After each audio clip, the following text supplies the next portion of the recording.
Mesdames et messieurs, bonjour. Les Lions indomptables sont tombés en demi-finale de la Coupe d'Afrique des Nations face à l'Égypte. 50 ans après la première Coupe d'Afrique des Nations organisée au Cameroun, les Lions indomptables tombent une fois de plus en demi-finale. Cette fois, l'adversaire, ce sont les pharaons d'Égypte. Cet événement triste a été vécu avec beaucoup de déception ici à Maghrabi ICO Cameroun Eye Institute, qui avait, depuis le début de cette Coupe d'Afrique des Nations, pris fait et cause pour les Lions indomptables.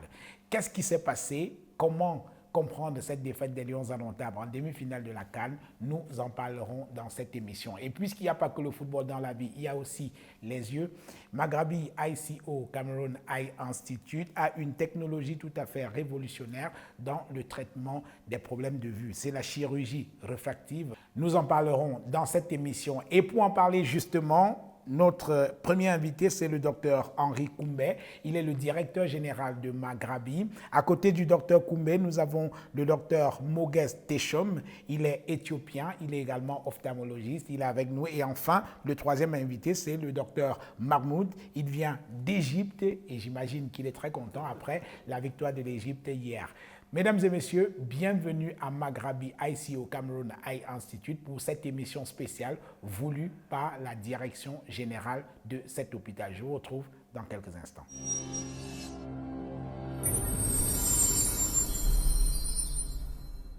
Docteur Henri Koumbé, bonjour. Bonjour Jean-Bruno. Merci d'avoir accepté notre invitation. Docteur Mogez Techom, good morning. Good morning. Thank you very much. Dr. Mahmoud. Hi, how are you? Very happy. Sure, I'm very happy, of course. Were you at the stadium yesterday for the Yes, match? yes, and it's a very good stadium. Yeah. And that's why I congratulate the Cameroonian for this stadium, for this organization, and for their team also, who played a very good match with a fair play. Alors, docteur Henri Koumbé, la déception doit être grande chez vous. Hein? Oui, c'est grand et je pense que ça se voit. C'est la raison pour laquelle votre équipe nous a séparés, l'Égyptien de l'autre côté, le Cameroun de ce côté, mais nous restons des amis. En fait, c'était un très beau match, c'était vraiment fantastique. Les Lions ont très bien joué, les Égyptiens également. Mais à la fin, il fallait que quelqu'un gagne. Alors, les Lions indomptables sur la qualité du jeu, Oui. est-ce que vous avez été convaincu, malgré la défaite, bien sûr, et une défaite au tir au but, il faut le dire. Hein? Donc j'étais très convaincu. Oui. C'est vrai que on a eu quelques opportunités qu'on n'a pas pu exploiter, mais j'étais très convaincu, j'étais très content. La plupart, le 11 entrant m'a vraiment impressionné. C'était très bien. Et pour moi, je me dis que c'était un entraînement pour la Coupe du Monde. Oui. Parce que maintenant, notre prochain objectif, c'est la Coupe du Monde. Oui, Pas la Coupe d'Afrique. qualification Ah pour oui. la Coupe du Monde. Absolument. Et notre adversaire, ça va être l'adversaire du Cameroun, ça va être l'Algérie. L'Algérie, oui. Et en mars prochain. Ah oui. Alors, pour sortir de ce sujet avec vous, docteur Henri Koumbé, beaucoup de critiquent aujourd'hui le sélectionneur. Alors, question directe, à votre avis, on garde le sélectionneur ou alors on le vire? Bon, je pense que ça, c'est une question très difficile. Oui. Le sélectionneur, c'est le coach. Et je ne pense pas qu'il faille le virer Oui. à cause de ce résultat, parce que je pense qu'il a fait un bon travail. Nous avons une bonne équipe. Et je pense que ça, c'est grâce, d'une part, aux joueurs, mais aussi au maître d'orchestre qui a su, n'est-ce pas, faire en sorte que la moutarde donne. Donc je pense que pour moi, ce n'est pas nécessaire. Dr. Mogez, you are from Ethiopia. I'm sorry for you. Cameroon beat Ethiopia 4-1. Yes. It was not easy for you. Huh? It was not easy because the match was very compatible Yeah. and they played very well. But you know, the winner always puts the goal into the net. So Ethiopia lost 4-1. So we accept, but it is a lesson. What the lesson is, not to do it again. You were in Addis Ababa during that match. Yes, I was in Addis. So all the people in Addis, where I was, my relatives, my friends, we were expecting it. But finally we enjoyed it. Okay, we lost. So Cameroon was to the upper hand. Yesterday we saw it. They played very well. But as I said, it is a goal that matters. So, You have a good team, but very young boys. yes, they are very, very young boys. They don't have many experience, but they have to do more practice, and practice. Yeah. Alors, Dr. Mahmoud, during the final, you will play against Senegal. Do you Yes. think Egypt will win that final? It's hard to say that it will win or not, but it is what I can say that it's a tough match because Egypt suffered from 3 strong matches with against Cote d'Ivoire and Morocco, and of course the Cameroonian team with extra time in the 3 matches. So it will have some exhaustion on the players, Egyptian players, of course. But I you hope have, to win. But you have Mohamed Salah Of course, we have, and they have Sadio Mane in the same team. in the same team, Yes, Liverpool. yes, in Liverpool. How people think about Salah in Egypt? Yes, he is an icon in Egypt, of course, because he's the first Egyptian player with such a credibility in the European field. You know, in Cameroon you have Mila. Before in Cote d'Ivoire they have Drogba. Many players that penetrated the European teams and fields before, but Egypt didn't have such a player with this distinct record, of course. Yeah. So he is a very icon in your country. Yes, he is. He is, of course. He is. Docteur Henri Koumbé, alors pour la suite, Sénégal-Égypte, quand vous regardez cette rencontre, vous pensez que la balance pèse de quel côté pour la finale? Les enjeux sont différents. Oui. Et donc ça détermine déjà, ça fait en sorte que c'est un peu difficile. Parce que le Sénégal, si je ne me trompe pas, essaie de soulever le trophée pour la première fois. Absolument. Et pour l'Égypte, bon, ils ont déjà 7 étoiles. Oui. 8e étoile ou 7e, bon, les enjeux ne sont pas les mêmes. Donc je pense que ce sera un match très très difficile. Qui va gagner? C'est difficile à dire. Oui. Comme disait mon ami Dr Mahmoud, les Égyptiens sont un peu fatigués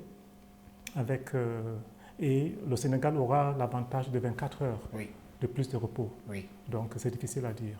Mais je pense que c'est le meilleur qui va gagner. Oui. Alors, justement, d'un point de vue strictement médical, la récupération, ça va être un peu difficile quand même pour l'Égypte qui ont tous leurs 3 derniers matchs, ils ont fait 120 minutes et là ils ont un jour de moins que les Sénégalais. Ça veut dire qu'il y a un petit déséquilibre physiologique, non? Oui, absolument. Oui. C'est vrai. Oui. Alors, Dr. Mahmoud, do you think you have won African Cup of Nations 7 times, and for the 8th time, do you think it will be it's easy an for achievement, you? of course, because this is Egypt is the most capped team in the African Cup with seven African Cups. Yeah. But I think this would be something enthusiastic for the Senegalese at the same time, because they won't. They have never won. Yeah. So they will be more enthusiastic to in the match, of course. But the Egyptian, we have 7, so 8 from 7 is not a great difference. Yeah. Mo Salah said some days ago he will not go back from Cameroon without the trophy. I hope so. I hope so. We hope to touch it this time, because Mo Salah also this is for his personal record. Yeah. It will be the first time to have to achieve an African Cup, because last time, maybe in 2010, at that time he was not in the team. In the team, yes. So this could be something enthusiastic for him, personally, for Mohamed Salah. Yes. Dr. Mogues, who is the best team between Senegal and Egypt, according to you? You know, both teams have their specific side. Yeah. The Egyptians have a good defense, and the middle is very strong also. Yeah. But when at the position of attack, is more Mohamed Salah.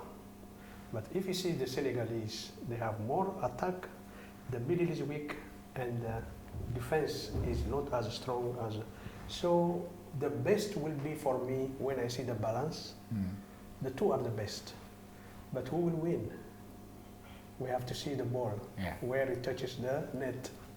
It matters.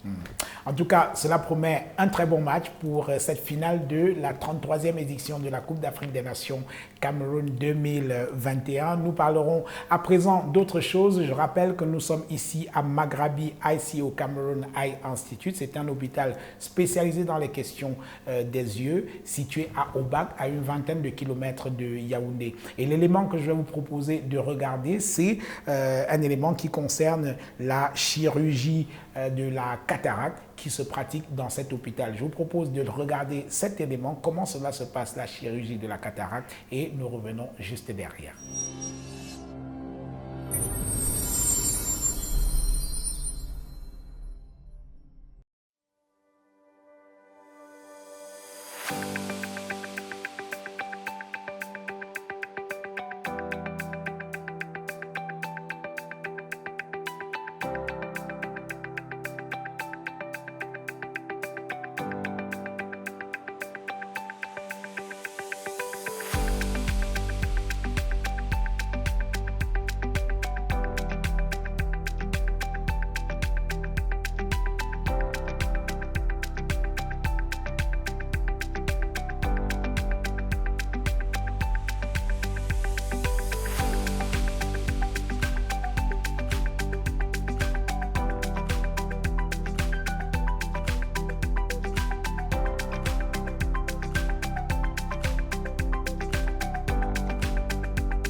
Voilà, retour dans cette émission avec nos trois invités. Docteur Mogues Techom, il vient de l'Éthiopie, c'est un ophtalmologue. À côté de lui, le docteur Henri Koumbe, que vous connaissez déjà très bien, c'est le maître des lieux, le directeur général de Maghrabi ICO Cameroun Eye Institute qui nous accueille. Et à côté de lui, le docteur Mahmoud qui nous vient de l'Égypte. Lui également, il est ophtalmologiste. Alors, docteur Henri Koumbe, vous avez ici à Maghrabi une chirurgie particulière, c'est la chirurgie réfractive. De quoi s'agit-il? Merci Jean-Bruno. La chirurgie réfractive, c'est un ensemble d'interventions chirurgicales dont l'objectif est de corriger ce qu'on appelle les erreurs de la réfraction. Par exemple, la myopie, l'astigmatisme, l'hypermétropie. Donc, ça peut se faire de deux manières. Soit sur la surface de l'œil, ou bien à l'intérieur de l'œil. Alors ici, nous sommes dans le bloc opératoire qu'on utilise pour la chirurgie réfractive, qu'on appelle le LASIK. Oui. Oui. Alors, Dr. Mahmoud, tell us something about LASIK. What is it? Yes, LASIK is the main operation to be done as a refractive surgery for the short-sighted, which is the myopia, or the long-sighted, the hypermetropia, or the astigmatism. Its principles on reshaping the cornea by laser, as if we are doing a drawing in the cornea with the laser, as if it's a glass inside the eye. So we can take off our glass without and seeing better without it. Yes. And to make that operation, how long do you need? I need just maybe 6 minutes for both eyes. 6 minutes? Yes, it's a very, very, very short operation. But it's precise and very successful. Dr. Moguez, when you make that operation, is it for all the life, or you have to make it again? No, it is for all life, unless it is complicated by other situations where we have to do it. But normally, we have to do it once. For example, if you see it for cataract, we only operate it once, and we don't do it twice. And cataract, the surgery is the only way of operation to remove the cataract. So most of the time, what we are doing here is with 2.8 millimeters of incision, we can make the cataract operation. And the outcome is excellent. Alors, docteur Henri Koumbé, est-ce que tout le monde peut faire cette chirurgie réfractive? Oui, c'est une très bonne question. Alors, la chirurgie réfractive, je vais revenir au LASIK, puisque nous sommes dans la salle du LASIK. Nous avons l'appareil Excimer. C'est une technologie qui est très sophistiquée et qui coûte très cher. Donc, ça fait en sorte que l'acquisition de cette technologie est très difficile. Si je regarde la zone CEMAC, ça, c'est le seul centre qui dispose d'un appareil Excimer pour pouvoir pratiquer la chirurgie réfractive au laser. Donc, ce qu'on appelle la correction de la vue au laser. Donc, c'est quelque chose qui peut se faire, mais l'acquisition de l'appareil et l'entretien ne sont pas faciles. Oui. Alors, est-ce que tout le monde peut faire cette chirurgie-là, je veux dire, par rapport à l'âge, ainsi de suite? Quelles sont les conditions peut-être physiologiques ou alors pour pouvoir bénéficier d'une telle chirurgie? Très bonne question. Oui. Alors, la première chose qui est très importante, c'est que quand les gens le désirent, c'est d'abord le désir. Donc, il y a des gens qui sont jeunes et qui disent que je n'aime pas porter des lunettes pour diverses raisons, parce que, pour diverses raisons esthétiques. Voilà. Ça, c'est la première, il y a le désir. Alors, la deuxième maintenant, c'est on doit faire une série d'examens pour être sûr que vous êtes un bon candidat. Et un examen important, c'est la réfraction, c'est-à-dire la puissance de verre qu'on porte, est-ce que c'est stable pendant au moins 1 à 2 ans? Parce que, comme tout à l'heure vous avez posé la question, ce n'est pas une intervention qu'on veut faire et refaire. Les verres, on les change tous les 2 ans. Absolument. Mais on ne veut pas devoir intervenir sur l'œil tous les 2 ans. Donc il faut que si on fait l'intervention, que ça puisse rester une fois pour toutes. Donc il faut que la puissance des verres ou bien le numéro de verre ne change pas. Et l'autre point, c'est l'âge. Alors il est important que la personne soit âgée entre 18 et 40 ans à peu près. 18 parce que c'est à ce moment-là que la croissance de l'œil, on se dit que c'est plus ou moins stable. Avant 18 ans, il y a encore la croissance et l'erreur de la réfraction, en fait la puissance de verre peut changer, ou bien même l'intégrité de la surface oculaire n'est pas également bien développée. Et bon, voilà les principaux. Et puis bon, on va regarder la surface oculaire. Est-ce qu'il y a les yeux secs? Est-ce qu'il y a une infection? Est-ce que la personne souffre d'autres problèmes médicaux qui peuvent être une contre-indication? Par exemple, pendant la grossesse, on ne ferait pas le LASIK. D'accord. Donc c'est ça. Mais je pense que pour savoir si on rappelle les critères, la première chose la plus importante, c'est de se rapprocher d'un centre où le LASIK est pratiqué pour qu'on puisse faire un bilan et en fonction de ça, on vous dirait. Dr. Mahmoud, why is it that this operation is just for people between 18 and 40 years old? This is not the true thing. We could do LASIK for older ages, but the issue of the 40 is because of the need of any person who doesn't wear a distant glass to wear a reading glass.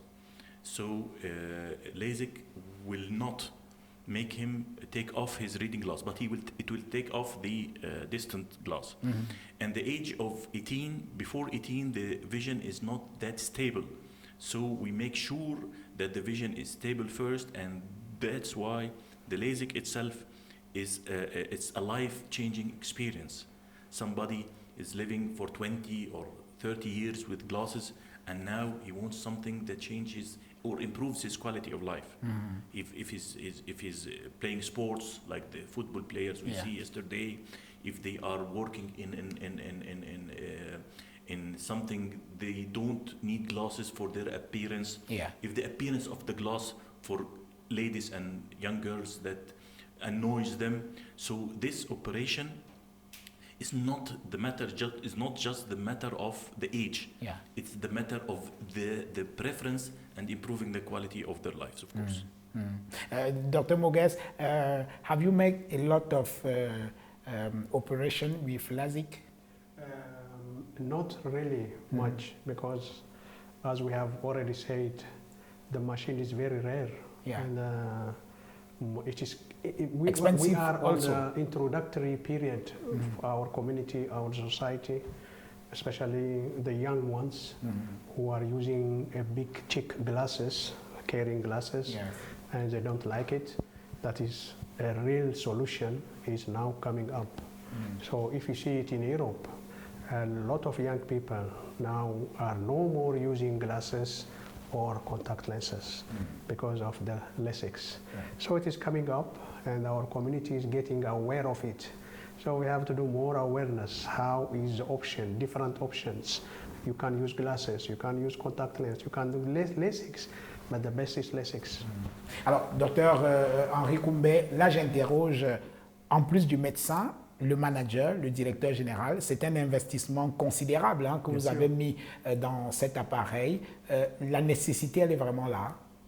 Oui, je crois que la nécessité est là, dans la mesure où il faut voir, l'hôpital Maghrabi ICO Cameroun Eye Institute veut mettre à la portée de tous les Camerounais tout ce qu'on a comme technologie et savoir-faire en Occident. Et comme disait mon confrère Dr Mogues, lui qui habite la Belgique, beaucoup de jeunes personnes ne portent pas de lunettes ou bien de lentilles de contact parce qu'ils optent pour la chirurgie réfractive. J'ai beaucoup de jeunes personnes ici qui sont venus demander si on faisait le LASIK. Et au moment où on ne faisait pas, ils se sont retrouvés en Europe ou bien en Asie pour faire l'intervention chirurgicale. Donc, on se dit que bon, c'est bien de mettre ça à la portée de tout le monde. Juste pour vous dire, entre parenthèses, moi-même, j'ai fait le LASIK. Je me suis fait faire le LASIK il y a 12-13 ans de cela, en Allemagne. Alors, la question que tu dois poser, ou bien que tu te poses probablement... Oui. Pourquoi vous mettez encore des lunettes si vous avez fait une chirurgie du LASIK? Très bonne question. Alors, à l'époque, et c'est ce dont parlait Dr Mahmoud tout à l'heure. À l'époque, j'avais l'âge où je n'avais pas besoin de lunettes de lecture. D'accord? Mais depuis 2 ans, avec mon âge, j'ai besoin de lunettes de lecture. Et parce que je ne veux pas m'opérer une deuxième fois au LASIK, j'ai opté pour des lunettes. Donc, les lunettes, c'est beaucoup plus pour me faire... Ça, c'est juste des lunettes de lecture. Pour moi, Ce sont des progressifs qui me permettent de lire ou bien de travailler sur l'ordinateur. Mais quand je les enlève, je fonctionne parfaitement bien. Donc, ça fait 12 ans, 13 ans que j'ai le LASIK. Donc, vous êtes une expérience vivante de l'opération LASIK. Absolument. Et pour la petite histoire, j'ai décidé de faire le LASIK parce que dans le temps, le promoteur, Dr Maghrabi, disait qu'il voulait installer un centre de LASIK au Cameroun, à Missé. Et je me suis dit que, mais bon, je ne peux pas offrir une intervention que moi-même, que je n'ai pas essayé.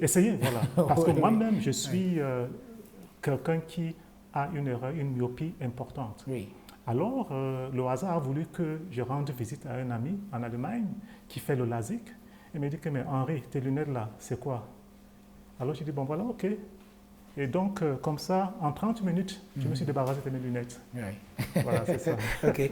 Dr. Mahmoud, you are from Egypt. In your country, is there a lot of machine for LASIK like this? Yes, in Egypt we have almost between 70 and 80 machines.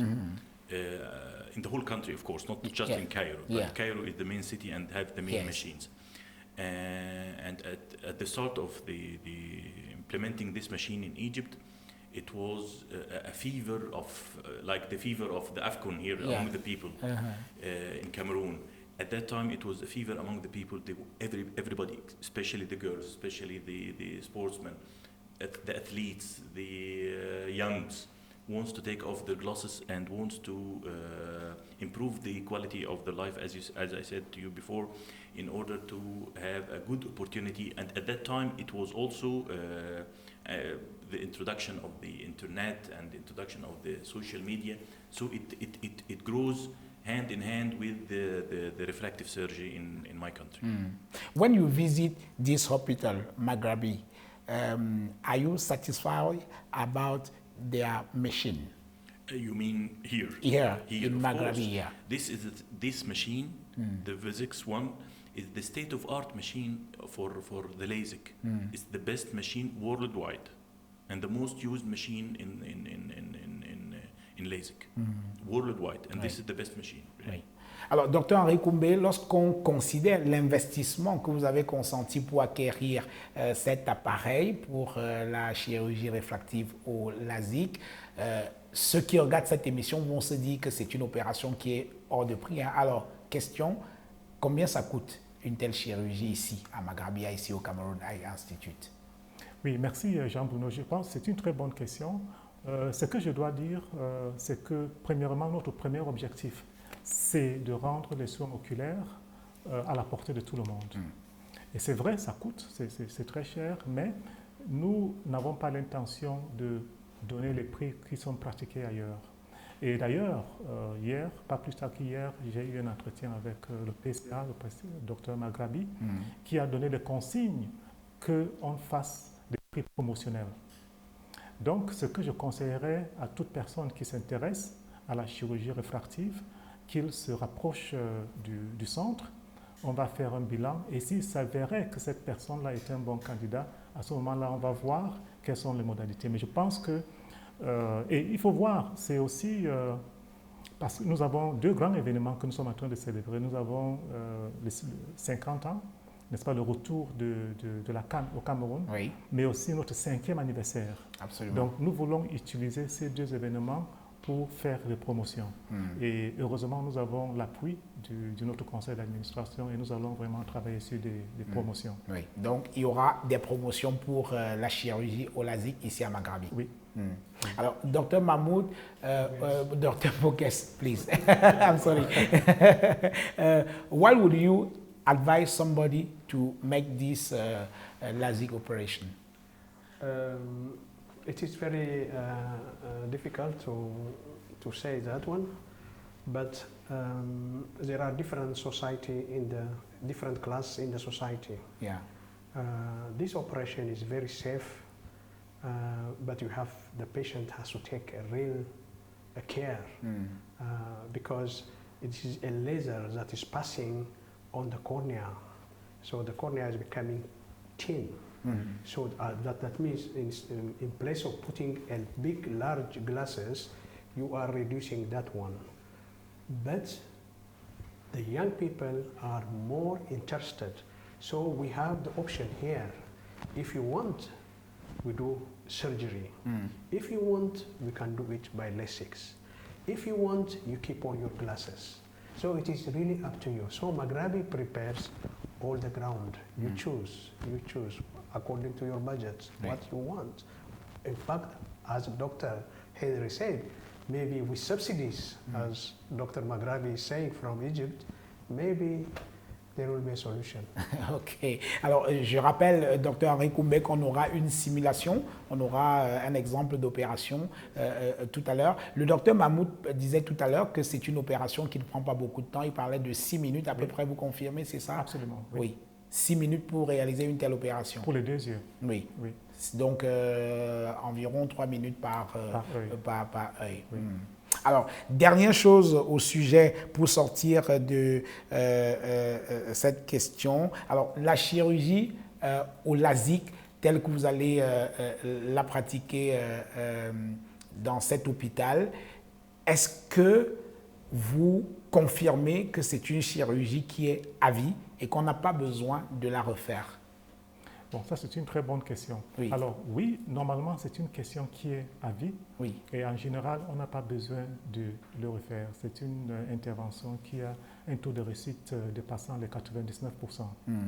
Parce que si on se fie des statistiques qui viennent des États-Unis, on voit que le taux de réussite est très important. Malheureusement, il peut arriver parfois qu'il y ait des difficultés plus tard.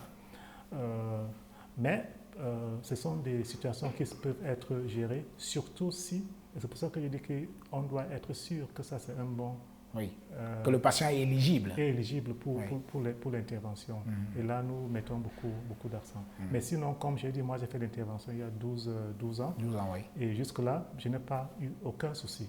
C'est juste que maintenant, avec l'âge, il me faut les lunettes de lecture. Oui. Alors, dernière chose pour sortir de ce sujet totalement, quelle est la différence que vous faites entre les lentilles de contact et la chirurgie au LASIK, sachant que les lentilles de contact permettent aux gens de se passer des lunettes, si je ne me trompe pas.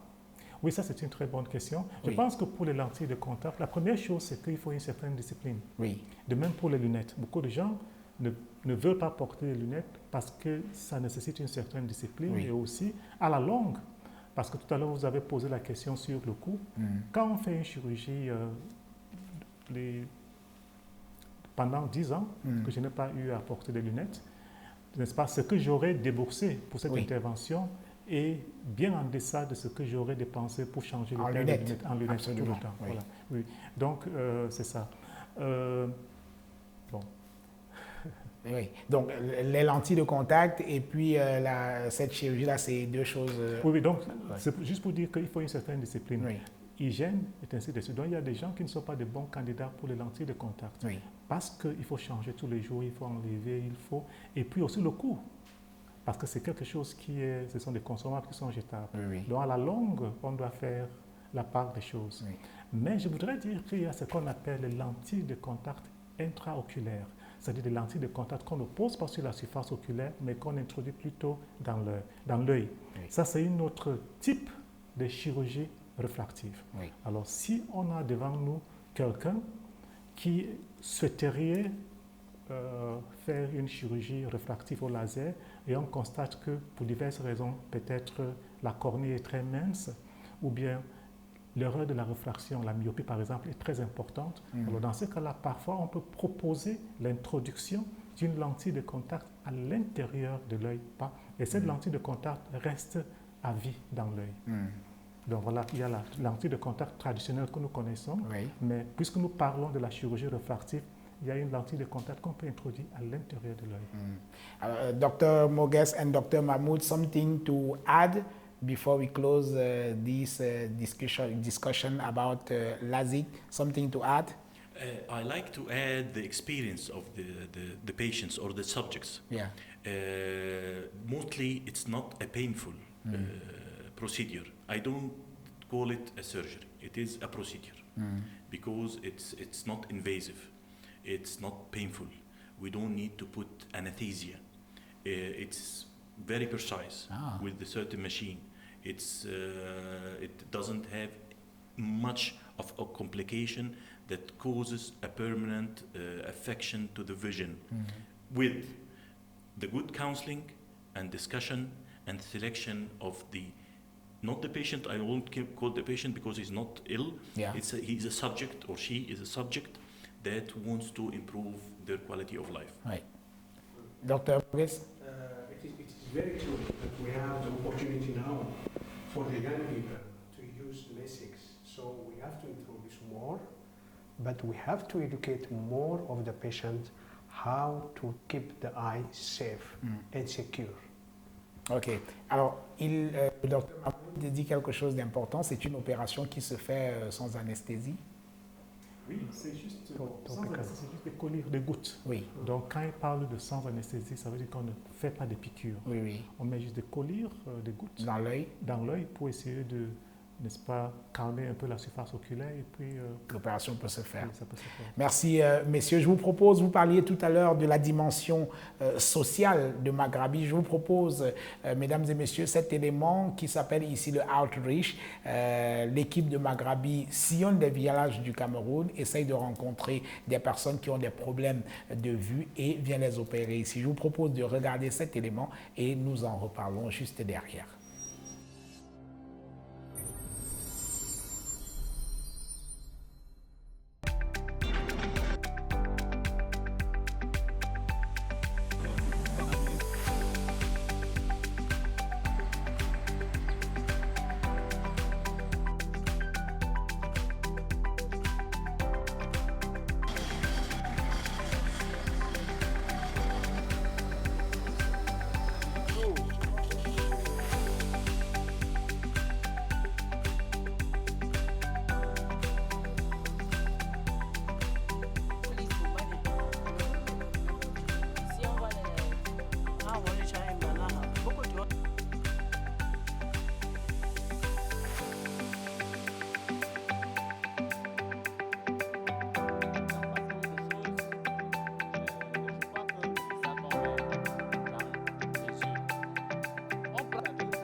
Heures,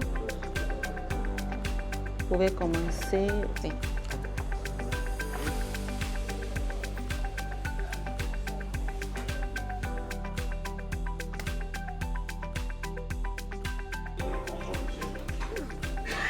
Bien voir le formulaire.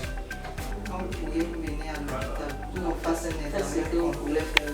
Ok, c'est bon. Patientez, je vous fais le reçu. Le nom? Guido.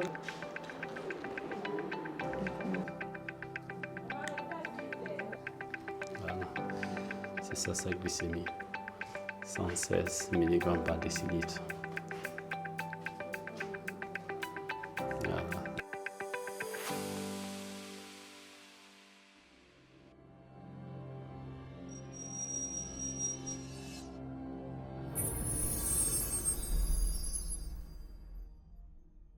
Voilà, retour dans cette émission. Alors, docteur Henri Koumbé, le Outreach, pourquoi cette initiative? C'est carrément de la médecine ambulante. Hein? Oui, c'est la médecine ambulante, mais ça, c'est vraiment la raison pour laquelle le promoteur de ce centre a créé ce centre. Parce que nous avons constaté, c'était en 2012-2013, nous avons mené une étude, et aussi en regardant les autres travaux de recherche qui ont été faits, force est de reconnaître que 80% de cécité dans nos pays en Afrique sont évitables. C'est-à-dire ces gens-là qui sont aveugles n'ont pas besoin d'être aveugles. Et nous avons également constaté qu'au Cameroun, et ça c'est, n'est-ce pas, un bureau d'études à Douala qui nous a fait cette étude-là, et quand on a regardé les données, on a constaté que moins de, je crois, 10% environ des gens qui avaient besoin d'être vus par un spécialiste des yeux ont eu cette possibilité d'être consultés par un spécialiste des yeux. Donc, et ces gens-là sont essentiellement dans les villages, dans les coins éloignés, qui, pour diverses raisons, soit ils n'ont pas de moyens, soit ils ne savent même pas qu'ils ont un mal qui peut causer la cécité, ils restent là. Alors c'est pour ça que nous allons à la recherche de ces personnes-là pour proposer des consultations gratuites et pour dépister les maladies cécitantes comme la cataracte, le glaucome et les pathologies liées à la rétine. Et quand nous trouvons ces gens, nous essayons d'avoir une discussion avec eux pour qu'ils puissent se rendre ici chez nous à Maghrabi pour une prise en charge appropriée. Alors, depuis que vous avez initié ces déplacements, ce outreach-là, quel est le bilan que vous pouvez en faire? Est-ce qu'on peut avoir un bilan chiffré de ce qui a été fait dans ce cadre-là jusqu'à présent, parce que c'est quand même quelque chose d'extraordinaire sur le plan social. Oui, oui. Donc, avant cette pandémie de Covid, où on était obligé, pendant cette pandémie, on était obligé d'arrêter les sorties dans les communautés. Donc, les données 2012, 2021, 2020 ne sont pas très fiables. Mais si on regarde avant cela, on avait environ 20% de toutes les consultations que cet hôpital faisait étaient faites pendant les travaux de outreach. Donc, c'était des consultations gratuites. Nous avons eu à faire plus de 500 descentes dans différentes villes et villages, surtout principalement dans la région du centre et du sud. Et on a eu à dépister plus de 30 000 personnes. Consultation gratuite, plus de 30 000 personnes. Oui, plus de 30 000 personnes. Donc, c'est quelque chose vraiment de très important et c'est quelque chose que nous comptons continuer à faire. Et j'ai fait un appel, n'est-ce pas, aux Camerounais de bonne volonté qui souhaitent faire quelque chose pour leur communauté et de lutter contre la cécité, de prendre attache avec nous afin qu'ensemble nous puissions, n'est-ce pas, mener des actions dans les villages ou même prendre en charge les gens qui sont démunis. Alors, c'est très important ce que vous dites. Concrètement, en quelques mots, Dr Henri Koumbé, comment ça se passe? On choisit une localité un peu au hasard, n'importe ici, n'importe où, par exemple, je ne sais pas moi, Monatélé ou quoi. Comment ça se passe si quelqu'un voudrait organiser une opération de consultation pour les personnes de ce village-là? Comment cela se passe? Combien de temps cela prend? Oui, nous avons un service, un département de marketing et de communication. Oui. Et, n'est-ce pas, cette personne-là va prendre attache avec ce service qui va, n'est-ce pas, étudier et organiser cette activité. Nous avons beaucoup d'élites qui nous ont aidés dans ce genre d'activité-là et c'était vraiment très, très apprécié, non seulement par les communautés, mais également par d'autres pouvoirs. Oui.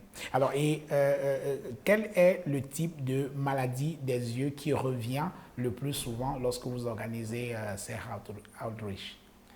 Cet outreach-là, la principale, comme je disais tout à l'heure, le principal objectif, c'est de dépister les maladies cécitantes.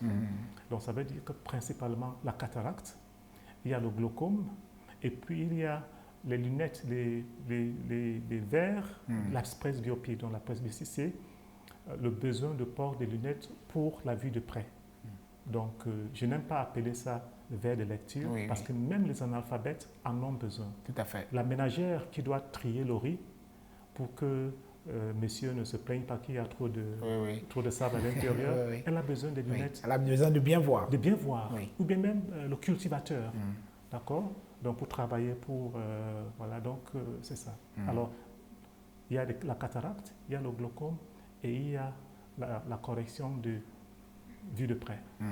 D'accord. Alors, pour le outreach, après le Covid qui vous a permis de mettre un petit frein, est-ce que vous avez repris ou alors ça va reprendre?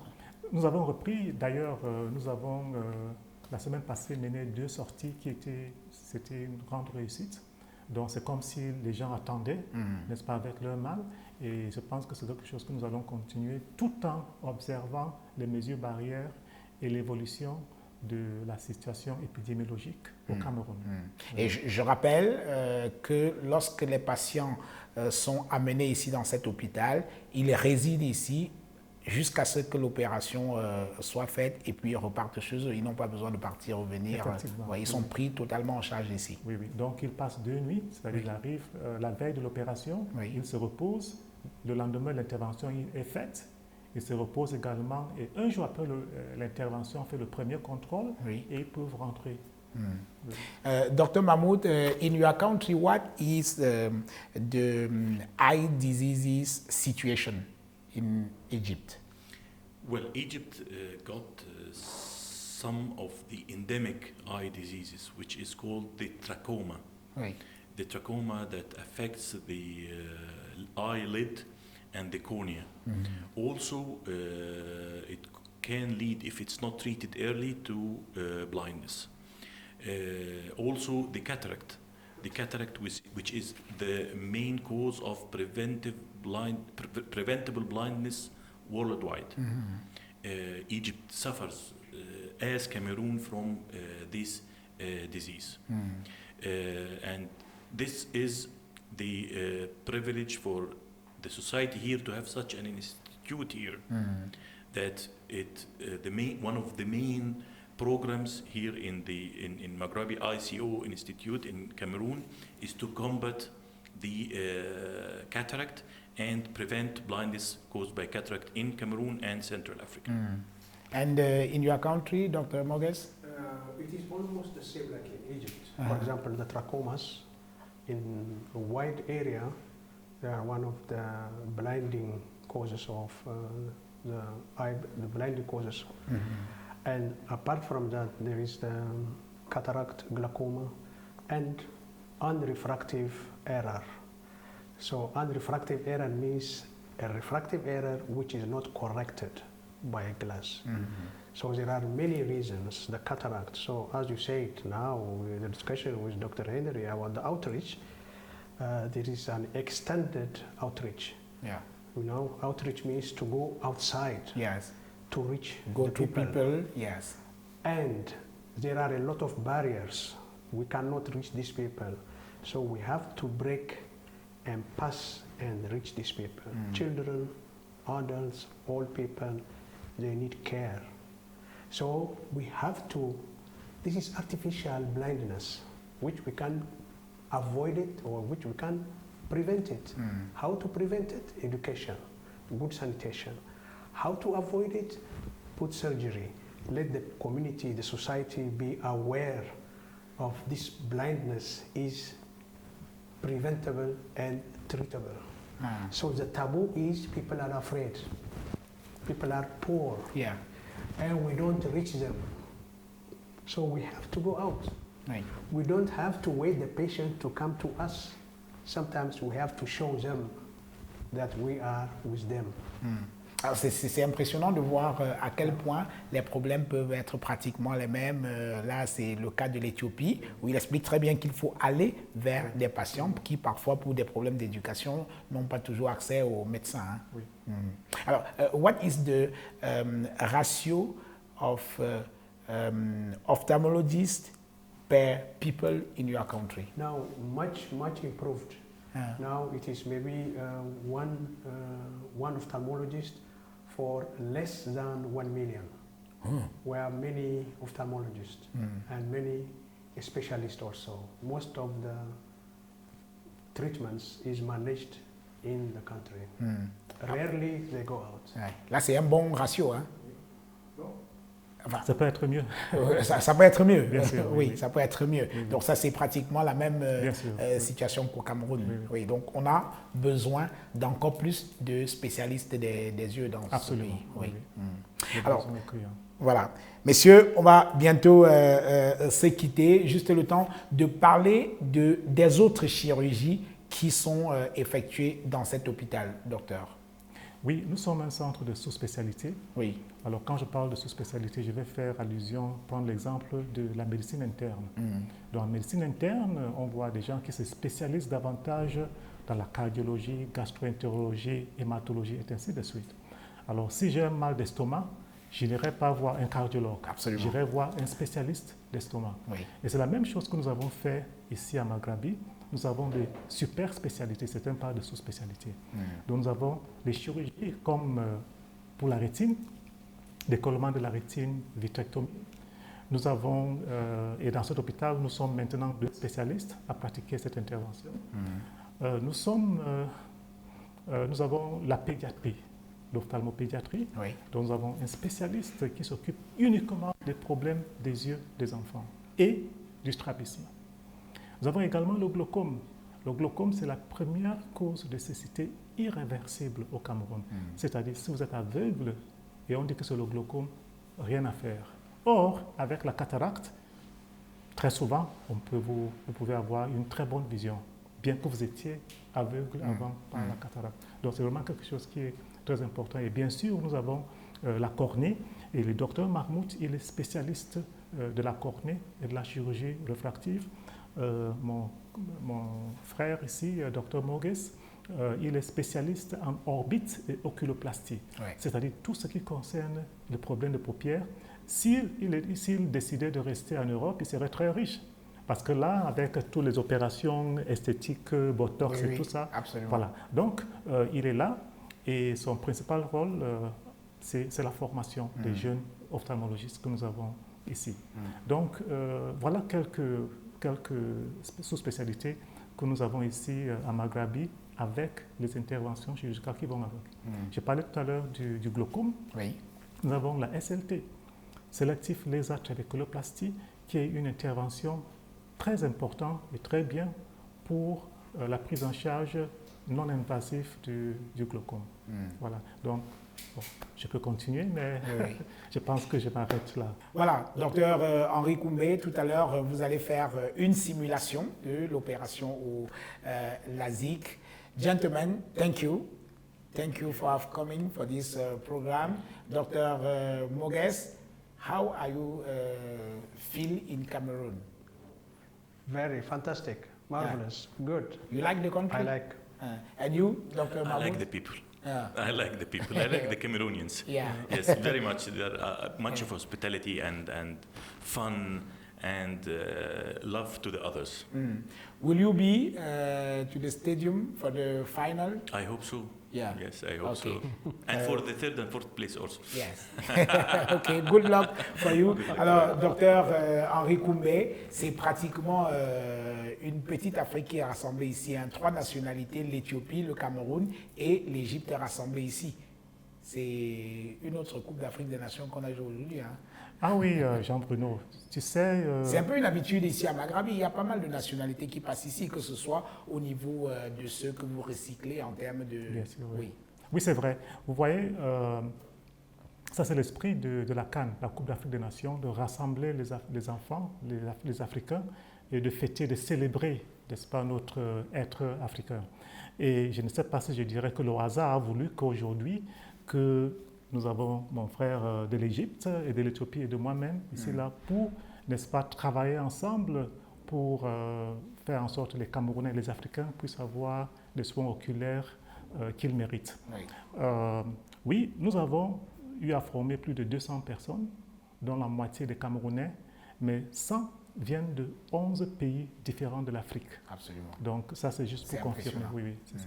Merci beaucoup. En tout cas, merci infiniment pour cette émission. Je vais vous laisser, messieurs, pour cette opération au LASIK. Mesdames et messieurs, je vous laisse en compagnie de ces médecins qui vont vous montrer comment se passe l'opération au LASIK. Et il y a également d'autres personnels qui vont arriver pour cette opération délicate et de haute précision. À bientôt. Oui, réplique.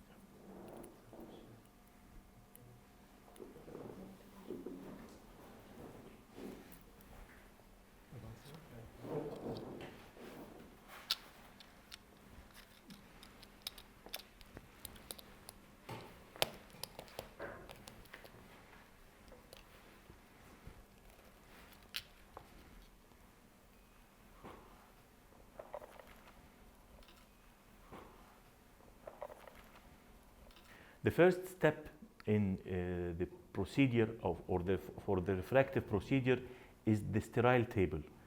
The sterile table contains the tools that helps us in achieving the best and safe refractive procedure. It contains of some of the tools and some of the fluids. The second thing is the machine itself.